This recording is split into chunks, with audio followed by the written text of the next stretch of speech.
Et salut tout le monde et bienvenue sur notre actual play Donjons et Dragons. J'espère que vous allez bien et que vous passez un bon dimanche.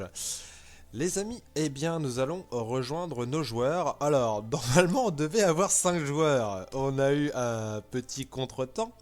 Finalement pour l'instant il n'y aura que 2 joueurs mais il y aura bien 4 personnages.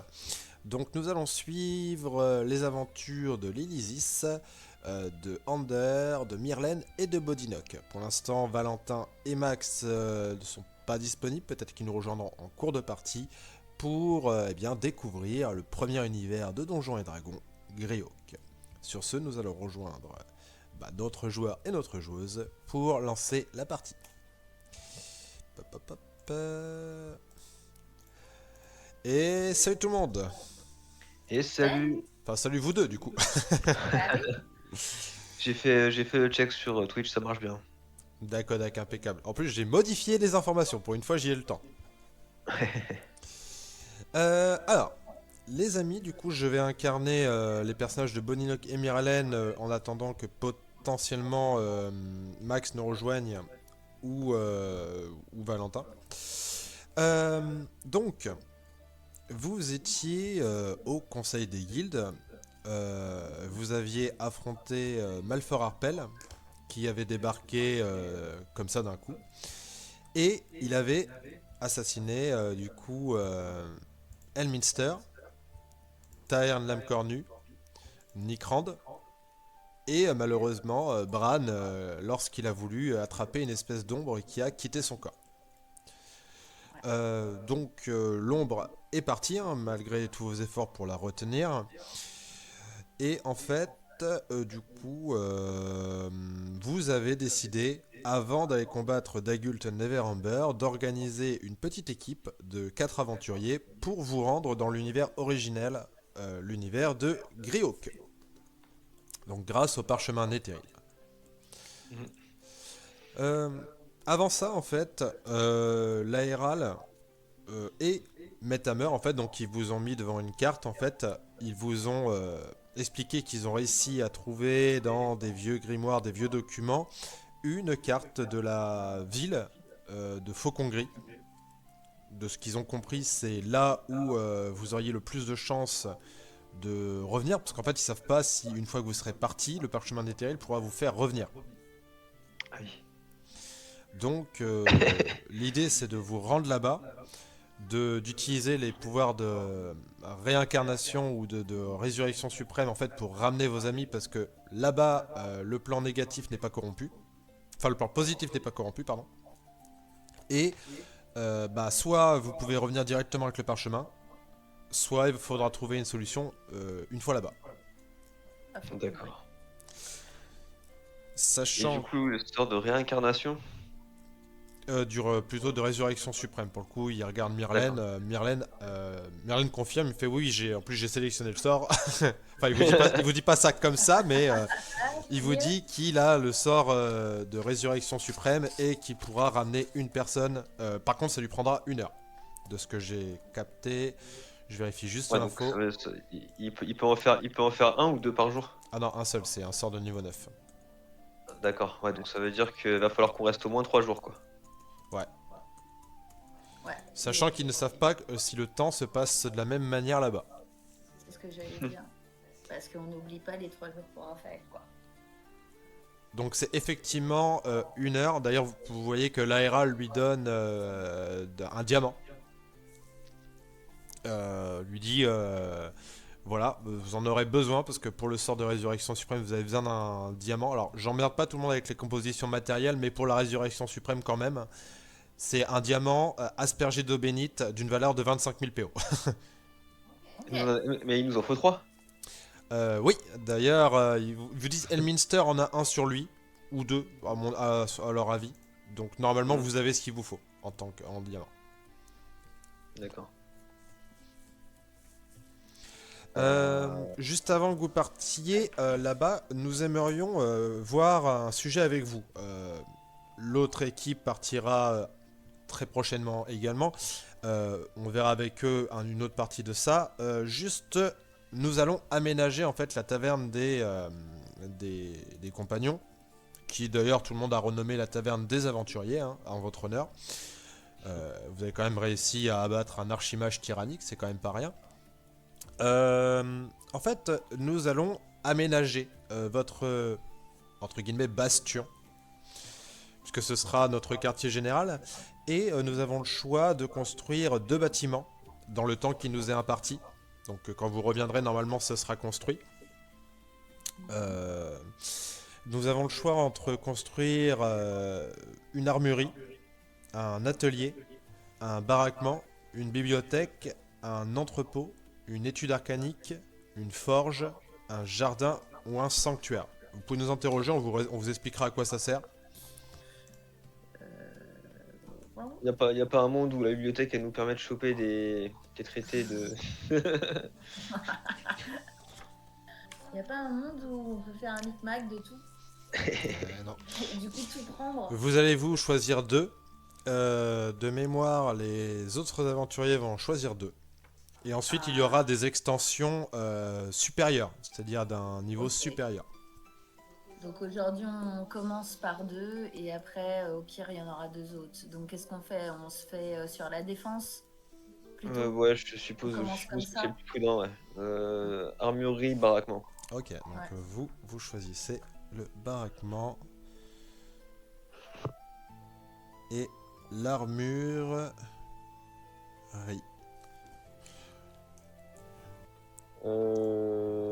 Bah, de toute façon, là, on est pressé par le temps, donc j'ai envie de dire. Ouais, on y va, on prend les diamants. Ciao, bye bye tout le monde. Souhaitez une bonne chance et puis bon, Allez, on prend les morts. On y va. alors, c'est parti. La nuit s'étend, commence à s'étendre, enfin le jour pardon commence à se lever. Et la pluie commence à tambouriner doucement contre les vitraux de la taverne des aventuriers, anciennement l'auberge des compagnons. Ce lieu, jadis simple repère d'aventuriers, est devenu, depuis le duel contre Malfort Harpel, l'archimage tyrannique, un symbole de résistance et d'unité. Les habitants murmurent que c'est ici que s'écrivent les dernières pages d'une ère. Autour d'une grande table de chêne, un cercle de runes éthériles pulse d'une lueur instable. L'énergie qui s'en échappe fait frémir l'air comme si le tissu du monde refusait de se laisser percer. La Hérald Silverhand, seigneur protectrice de Waterdeep, se tient droite, les yeux brillants d'émotion et de pouvoir. Face à elle, Anders Storwin, paladin de la vengeance et champion de Home, serre dans ses mains le parchemin éthéril, un artefact capable de déchirer les frontières entre les mondes. À ses côtés se tiennent ses compagnons. Lilisis, enchanteresse et réincarnation d'Alustriel Silverhand, fille de Mystra dont la présence fait scintiller l'église autour d'elle. Bodinock Sacabière, gnome sorcier au pouvoir accordé par des dieux oubliés, dont le regard pétillant masque la gravité du moment.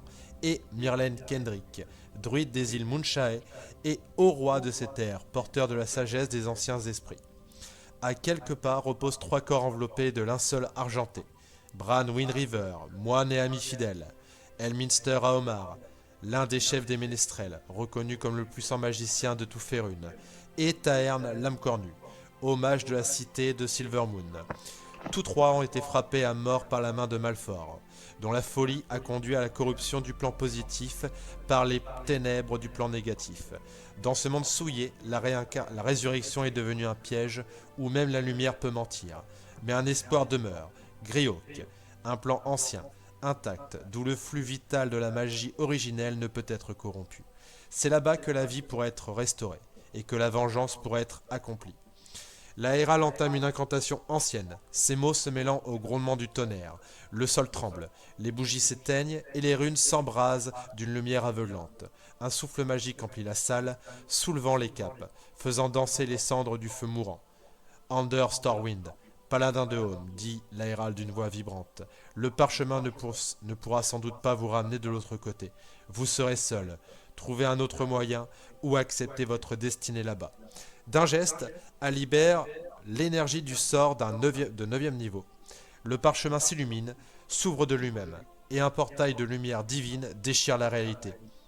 Des vents d'éther soufflent dans la salle, emportant les sons, les pensées, les peurs. Vous sentez vos âmes aspirer hors de Toril, traversant des océans de lumière et des abîmes d'ombre. Des visages défilent, des dieux, des dragons, des étoiles mourantes, avant que tout ne s'efface dans un éclat final, puis le silence. Et lorsque vos yeux se rouvrent, un autre ciel s'étend au-dessus de vous, un monde ancien, saturé de magie pure, les royaumes oubliés ne sont plus qu'un souvenir. Bienvenue sur Greyhawk, le berceau des arcanes et la dernière chance de redonner vie à ceux que vous avez perdus. Un souffle d'air glacé s'abat sur vous lorsque la lumière du portail s'éteint. Le fracas du tonnerre laisse place au murmure d'une rivière tranquille. Devant vous s'étend un pont de pierre grise, usé par le temps. Bordé de mousse argentée, un vent étranger fait danser vos capes. Le ciel, plus vaste que tout ce que vous ayez côtoyé sur Faerûn, semble respirer une magie brute, indomptée. Vous êtes ailleurs. Et tout ici le confirme. Alors que le silence s'installe, une lueur éclatante jaillit soudain du corps d'Elminster à Omar. Son enveloppe inerte se soulève lentement dans les airs, irradiant une lumière d'or et d'azur. Les symboles qui ornent ses vêtements s'animent comme des constellations vivantes, et sa voix résonne d'abord faible, puis pleine de puissance. Chargée d'un rire tranquille. « Oh, par Mystra, cela fait des siècles !» murmure-t-il en ouvrant les yeux. Il se redresse, s'appuyant sur son bâton, observant vos visages avec bienveillance. Vous avez eu là une idée brillante, mes amis. Greyhawk, mon premier foyer. Je sens à nouveau la magie couler librement en moi. Tant de temps loin de ce monde a émoussé mes forces, mais ici enfin, elles renaissent. Il ferme les yeux un instant, comme pour communier avec la terre même. Des reflets d'argent et de bleu courent sur sa peau. Puis il reprend. Jadis, c'est Mordenkainen lui-même qui m'a aidé à quitter ce plan. Je me suis réincarné sur Faerûn pour y poursuivre la tâche que Mystra m'avait confiée. Et aujourd'hui, me voici de retour. Le cercle se referme. Il se tourne vers les deux corps allongés, Bran Windriver et Taern Lamcornu, et hoche la tête. Myrlen Kendrick, au roi des îles Munchae, aidons-les à franchir le seuil. 2 âmes, 2 esprits, 2 appels à la lumière. Les 2 hommes s'agenouillent de part et d'autre des dépouilles. Leurs mains s'illuminent d'un halo doré, puis leur voix s'élève dans un chant d'une beauté troublante. Un mélange d'incantations et de prières. Autour d'eux, la magie pure se condense, tourbillonnant comme des filaments de vie. Le vent se lève, les oiseaux se taisent, le monde retient son souffle. Vous voyez qu'ils sortent les diamants qui sont en train de se consumer en fait au moment où ils lancent la réincarnation suprême. Pendant 1 heure entière, les sorts de résurrection se tissent, lents et majestueux. Des fragments de souvenirs flottent autour des corps. Rire, bataille, promesses. Puis enfin la lumière retombe. Bran et Taern respirent à nouveau, faiblement, mais la vie est revenue. Elminster se redresse, essuyant la sueur sur son front. Leur corps est prêt, mais leurs esprits, il leur faudra du temps. Changer d'univers n'est pas sans conséquence. Je dirais 1 ou 2 jours, tout au plus, avant qu'ils ne s'éveillent pleinement. Il sort alors un petit cristal, taillé en forme d'astre. D'un geste fluide, il y canalise une magie douce et précise. Les corps de Bran et Taern se dissolvent lentement en lumière, absorbés dans le bijou. Elminster le tend à Ander, avec gravité. Ce pendentif les abritera en sécurité. Lorsqu'ils seront prêts, ils s'en libéreront d'eux-mêmes. Mais prenez garde, ne le perdez pas, ou toute cette entreprise n'aura servi à rien. D'accord. Ah, tu le mets autour de ton cou, mon gars, et tu le caches en dessous de ton armure. C'est un cristal, il fait quelle taille? Parce que... C'est un petit cristal qui fait la taille d'un pendentif en fait. Ah ok, d'accord. Bon bah... Ils seront en sécurité avec moi, peut-être. Tu es gardien de nos amis.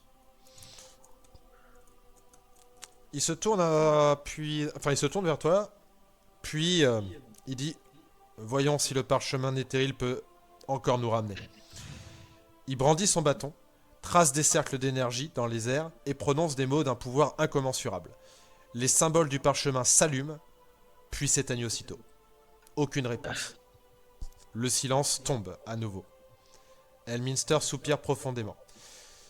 Comme je le craignais, le passage n'est qu'à sens unique. nous ne pouvons plus regagner Faerûn par ce biais. C'était sûr. C'est jamais simple. Il Ok. nous reste une voie possible. Trouver le cercle des 8. S'il existe toujours, bien sûr. Eux seuls sauront comment manipuler les forces planaires à ce niveau. Et Mordenkainen est peut-être le seul mage capable de nous aider à rebâtir un pont entre les mondes. D'accord. J'aurais une question au passage. On pourrait pas profiter d'être ici pour essayer de libérer Myralen et Odinok de leur lien avec Malfort? De nouveau, il faudrait demander à l'un des mages du cercle des 8. Ce serait une possibilité.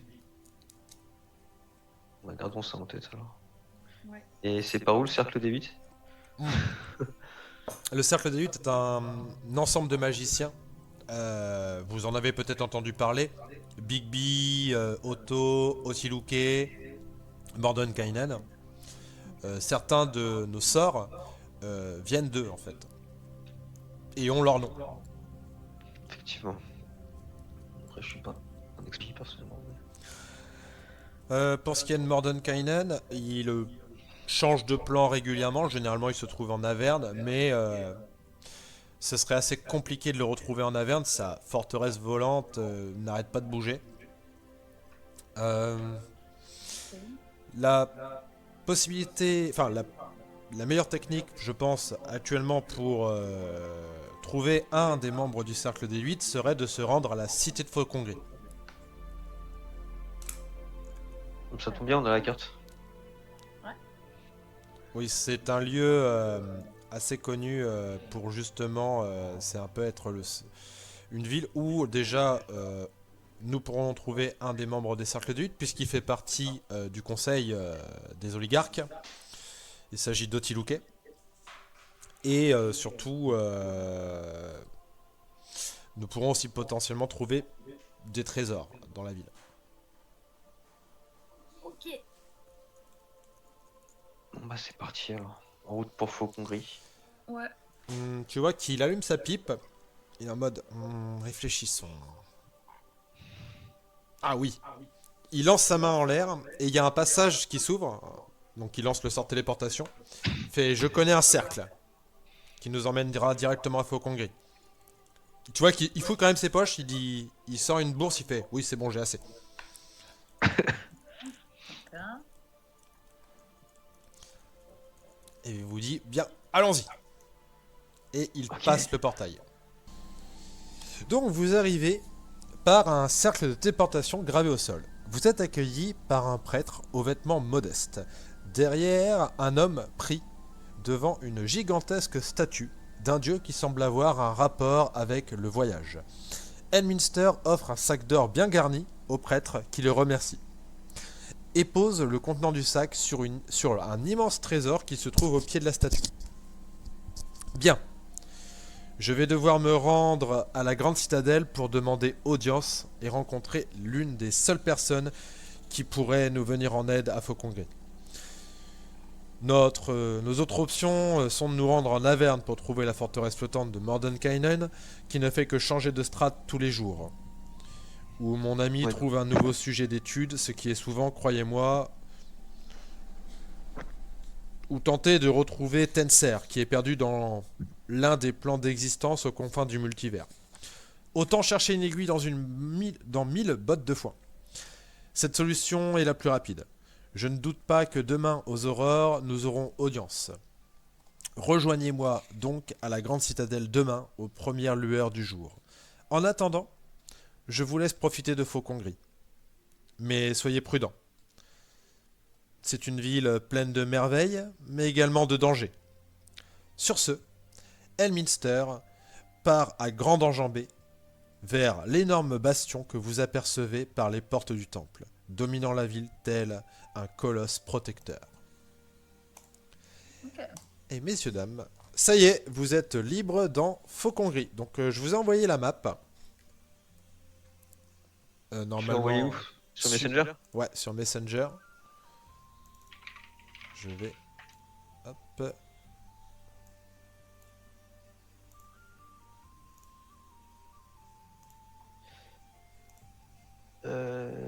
TB, nanana. Ah non, c'est pas ça. Hop là. Au fait, Ok. non, ça va plus tard. Chat. Merde, j'ai où?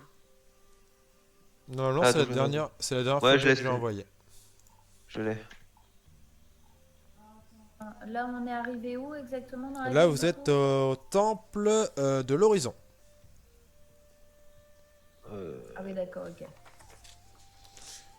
Alors par contre, Donc en gros, vous êtes au niveau bam bam bam de Clairbourg. Donc C'est le un peu quartier de au-dessus. Clairbourg à l'est. Là où il y a le Grand Colisée, vous êtes juste au-dessus du Grand Colisée. par contre, la carte que j'ai pas de légende, c'est normal? Tu vois un Grand Colisée avec C. On s'est d'accord, ok. Vous êtes Donc nous, juste on... au-dessus en fait. Juste au-dessus, vous êtes à ce niveau-là. Ok. Je vais partager la map aux viewers pour qu'ils puissent aussi voir de quoi on parle. Hop, hop, hop. Et donc, le lendemain matin, on doit se retrouver à la grande citadelle, donc tout en haut, là. Le grand château, quoi. Exactement. Ok.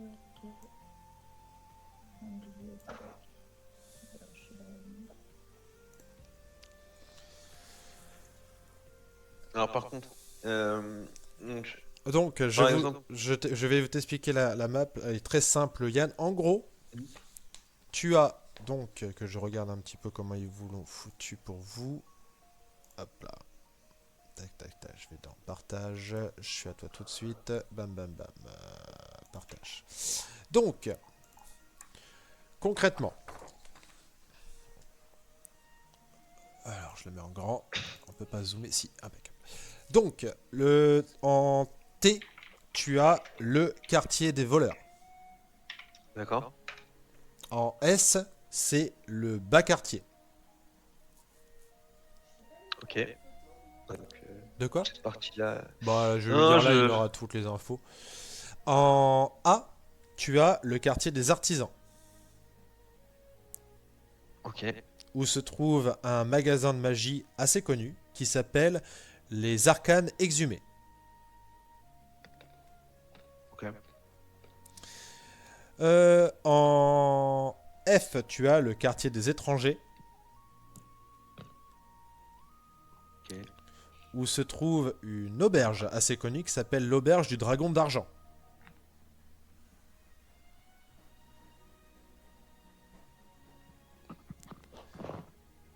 Ok. D'ailleurs, au passage, dans le quartier des artisans, pas très loin de l'auberge du Dragon d'Argent, en fait, c'est entre les deux quartiers, il y a l'auberge du Dragon Noir, qui est aussi une auberge très connue.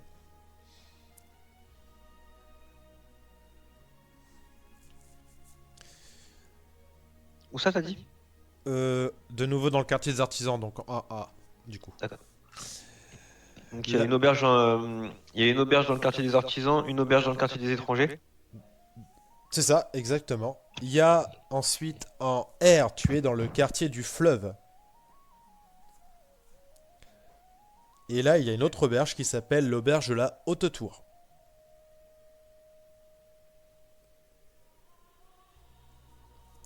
Ok, on n'a pas plus d'infos sur celle-là.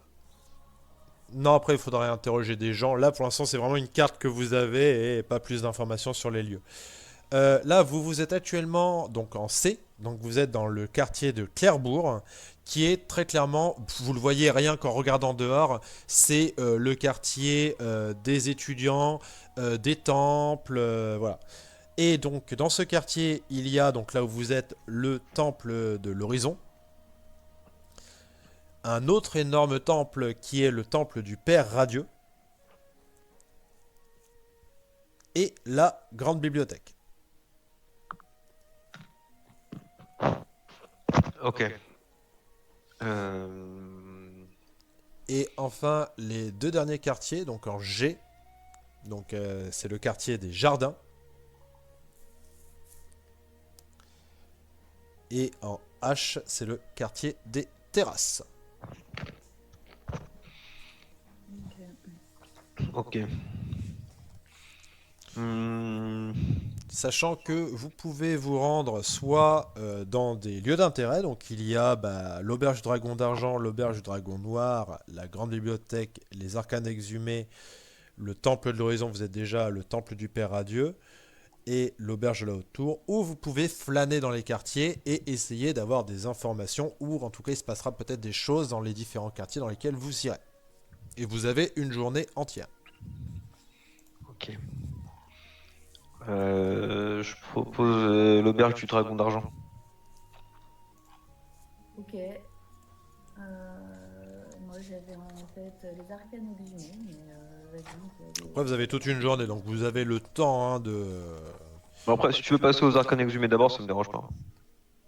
Ouais, bah comme tu veux. Non, mais Ouais, les arcanes exhumées, c'est plus proche de là où on est. ok. Raison de plus. Ouais, voilà. Ah, c'est à peu près pareil. Bon, bah, C'est let's dans go un alors. triangle. Donc vous vous Ok. rendez aux arcanes exhumées. Hmm. Voilà. Je sens qu'il y a plus de détails dans le truc. Donc vous arrivez devant une charmante boutique à 2 étages qui attire l'œil par son enseigne. Un magicien humain à la barbe blanche y brandit un bâton orné d'une boule de cuivre. Sa vitrine expose un merveilleux assortiment de potions, parchemins, baguettes et d'autres curiosités magiques. Morlaix, la magicienne qui a l'air de tenir la boutique, vous accueille avec beaucoup de sympathie. Elle vous dit bienvenue, aventurier, entrez, je vous en prie. Est-ce que vous cherchez quelque chose de particulier? Bonjour. Lizzie, je vais te demander de me faire un test de perception, s'il te plaît.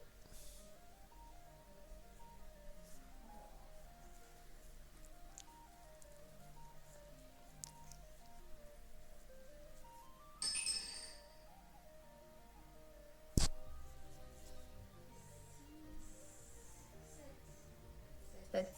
7. Bah, t'arrives et tu fais pas trop attention.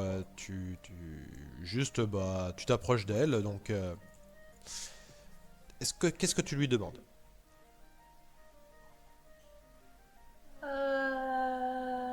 Déjà, je lui dis bonjour, que votre boutique est très très belle, c'est très chouette, étant magicienne, ça me plaît beaucoup. Nous venons ici, je regarde Ander et je lui dis direct pourquoi on est là ou pas? Bah, je sais pas pourquoi tu voulais avoir, donc. Pour trouver des infos, hein, nous on veut trouver le cercle des 8, quoi. Oh, ça t'inquiète, on a une audience demain matin, donc on est tranquille. Je pensais que Ok. tu voulais venir là pour éventuellement chercher des objets magiques qui pourraient être utiles. Ouais, alors j'ai demandé.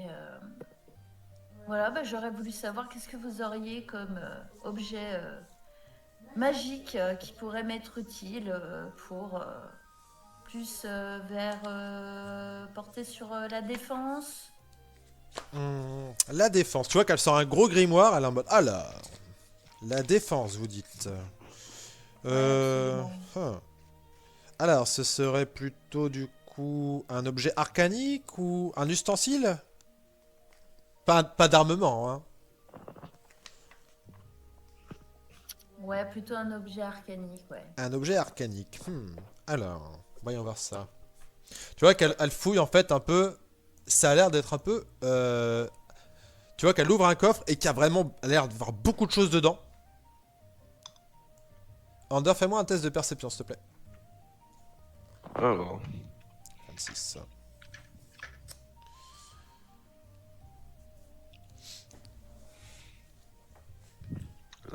je vais juste chercher mon modificateur. Je crois pas qu'il y ait beaucoup de toute façon.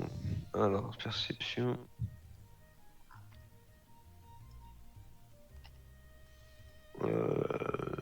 Plus 1, ouais, donc 16. 16. Tu remarques tout de même en fait qu'il y a beaucoup d'objets qui sont en cuivre en fait dans la boutique. Les portes, les portes sont la poignée c'est en cuivre. Les bouteilles, ils ont une fermeture en cuivre. Il y a plein de trucs qui sont en cuivre. D'accord. Ok, super. Et ça m'évoque quelque chose ou... Tu remarques surtout ça. Et tu vois d'ailleurs qu'au passage, tu repères juste qu'elle a des reflets cuivrés aussi dans les yeux. Ah! Ah, partage. Ça serait pas genre... parce que ça serait pas genre un dragon, un truc comme ça. Ah, Un dragon de cuivre. Tu vois qu'elle cherche, elle cherche, elle cherche. Elle fait, attendez, je trouve quelque chose. Ah, ça y est, je l'ai. Elle te sort une bouteille. Ça y est, tu vois que c'est une bouteille. Tu peux faire un test d'arcade si tu veux.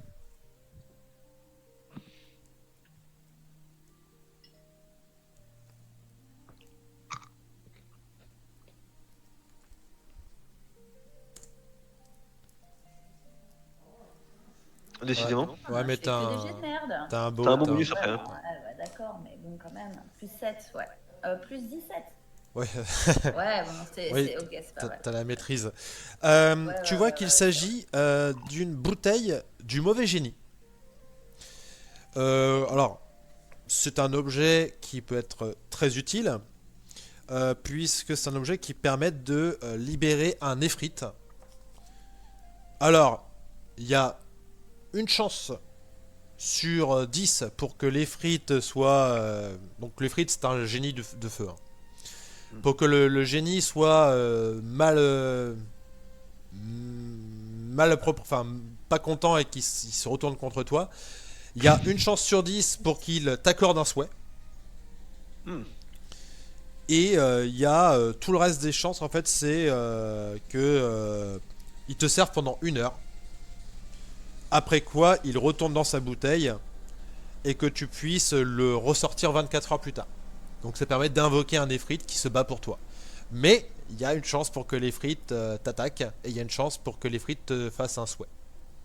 Et si jamais il attaque, Ouais.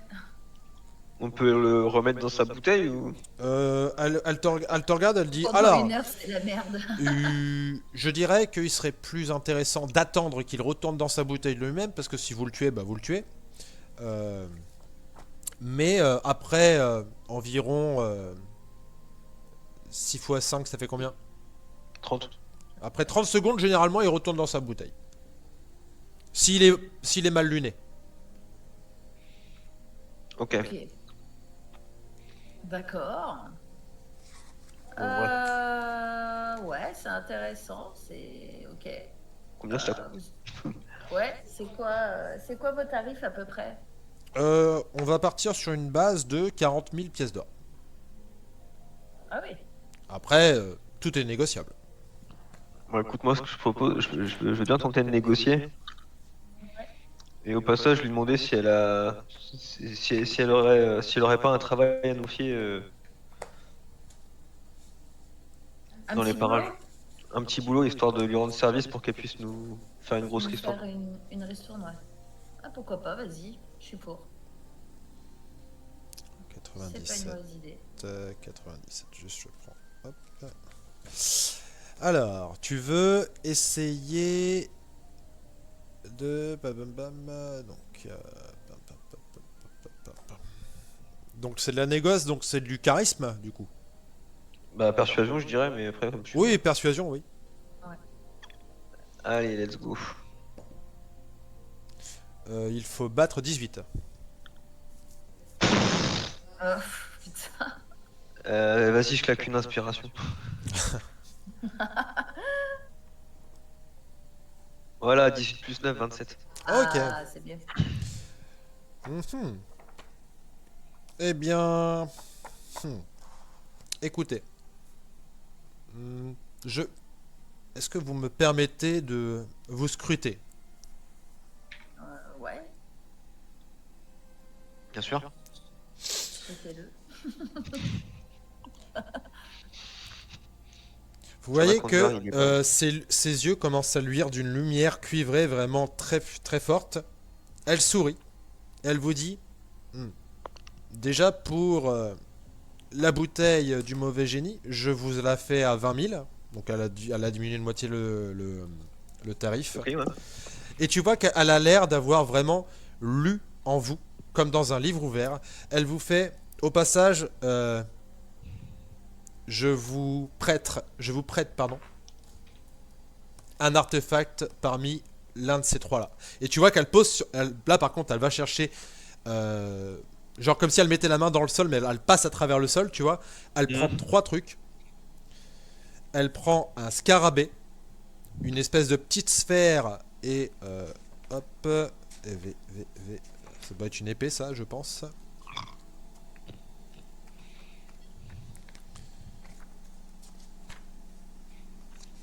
V. Elle a vu quelque chose en nous, Under. Ouais.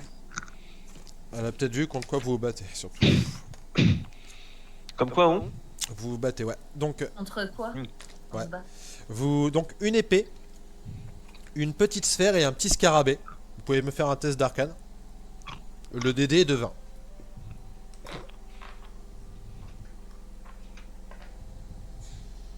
Arcane, j'ai -1, donc à part faire un 20. T'inquiète. Hop là. 11 plus 17. Plus 17. Non, c'est- Elle a pris prodige pour avoir la maîtrise en arcane. C'est ça. D'accord. Alors, c'est simple, Lilisis, tu vois que les trois objets qu'elle vient de te poser devant, c'est tous les trois. Donc, il y en a un, c'est un objet merveilleux. L'autre, c'est aussi un objet merveilleux. L'autre, c'est une arme. Les trois sont légendaires.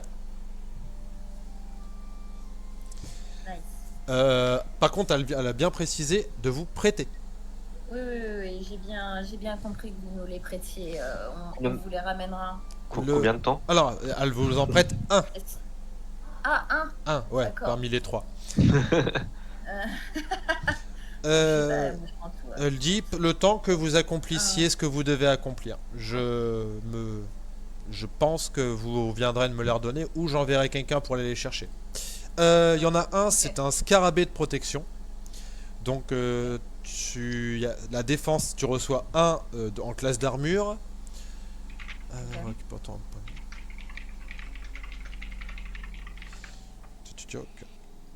Donc ce médaillon en forme de scarabée offre 3 bénéfices lorsque vous le portez. Donc la défense, vous recevez plus 1 à la classe d'armure. Vous récupérez autant de points de vie que la moitié des... non, c'est pas ça. Pardon. La deuxième, préservation. Le scarabée dispose de 12 charges. Si vous ratez un jet de sauvegarde contre un sort de nécromancie ou un effet néfaste émanant d'un mort-vivant, vous pouvez jouer votre réaction pour dépenser une charge et transformer l'échec en réussite. Ok. Le scarabée tombe en poussière, détruit à jamais lorsque sa dernière charge est dépensée. Et résistance au sort, vous avez l'avantage au jet de sauvegarde contre les sorts. Ok. L'autre, c'est une sphère d'annihilation. Donc c'est une sphère noire de 60 cm de diamètre qui forme un trou dans le multivers en suspension dans l'espace, stabilisé par le champ magique qui l'entoure. La sphère annihile toute matière qu'elle traverse et toute matière qui la traverse. Les artefacts constituent la seule exception. Un artefact qui n'est pas sensible aux dégâts d'une sphère d'annihilation la traverse sans dommage. Pour le reste, tout ce qui touche la sphère, sans être entièrement englouti, est annihilé par elle, subit 8 des 10 points de dégâts de force. Ok, donc ça fait des trous dans la matière en fait. Voilà. Pour contrôler la sphère, il faut réussir un jet d'arcane, DD25. En cas de réussite, tu contrôles la sphère jusqu'au début de ton tour suivant. Si elle est sous le contrôle d'une autre créature, celle-ci en perd le contrôle en cas d'échec. La sphère se déplace de 3 mètres en ligne droite vers vous. Donc en gros, soit tu réussis ton jet d'arcane, soit en fait la sphère se dirige vers toi. Ok. D'accord. Et la petite épée là. C'est Vengeresse Sacrée. C'est une épée donc plus 3 au jet d'attaque et dégâts effectués avec cette arme. Quand vous touchez un filon ou un mort-vivant avec cette arme, la créature subit 2d10 dégâts radiants supplémentaires. Tant que vous tenez l'arme au clair, elle crée une émanation de 3 mètres centrée sur vous.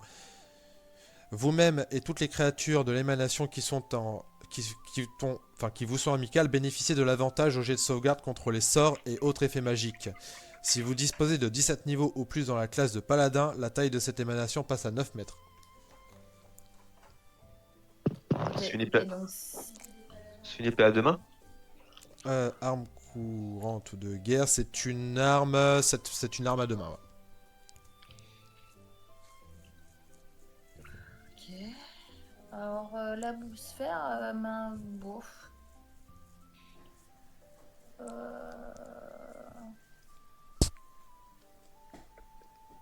L'épée est pas mal. Après, elle est à Ah bah deux. pour le coup, ouais, parce qu'en plus, Ouais. les créatures qui vous sont amicales dans l'aura ont un avantage au jet de sauvegarde C'est contre les ça, sorts ouais, et c'est autres effets plutôt magiques. pas mal.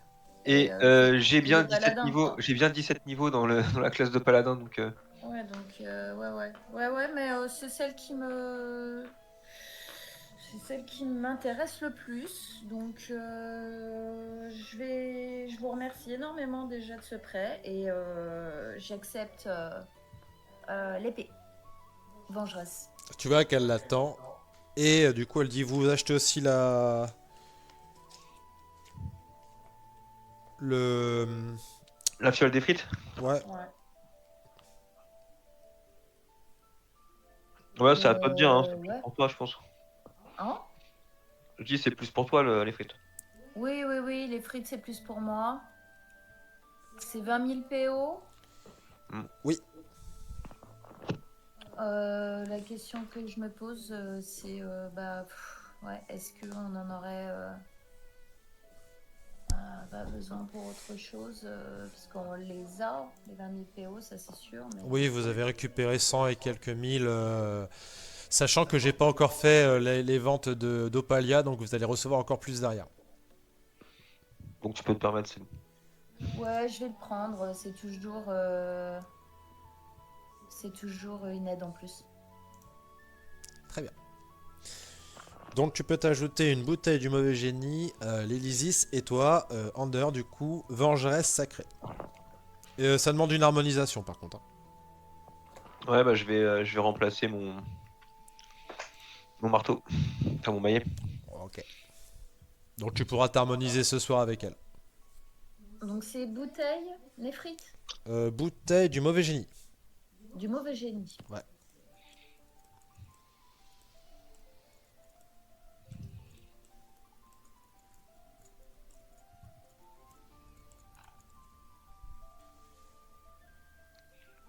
Et du coup, c'est toi qui prends l'épée vengeresse? Ouais. Ok. De toute façon, je suis le seul paladin pour le coup. Non, mais c'est bien, c'est très bien.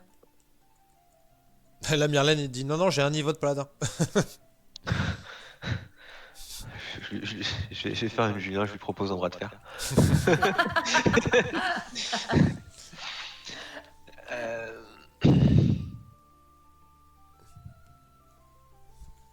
Hop là. C'est pareil, j'ai un manuel d'exercice physique, mais il me faut 7 jours, 8 heures par jour pour l'utiliser.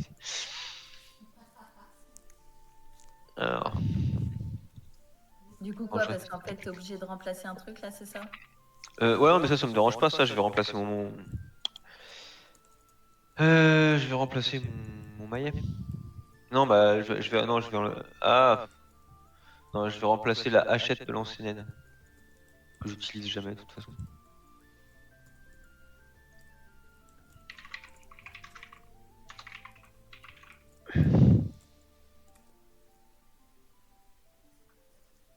Voilà, je me la suis noté.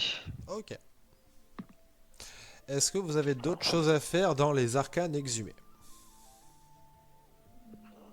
C'est bien déjà, c'est pas mal. Euh, Toi?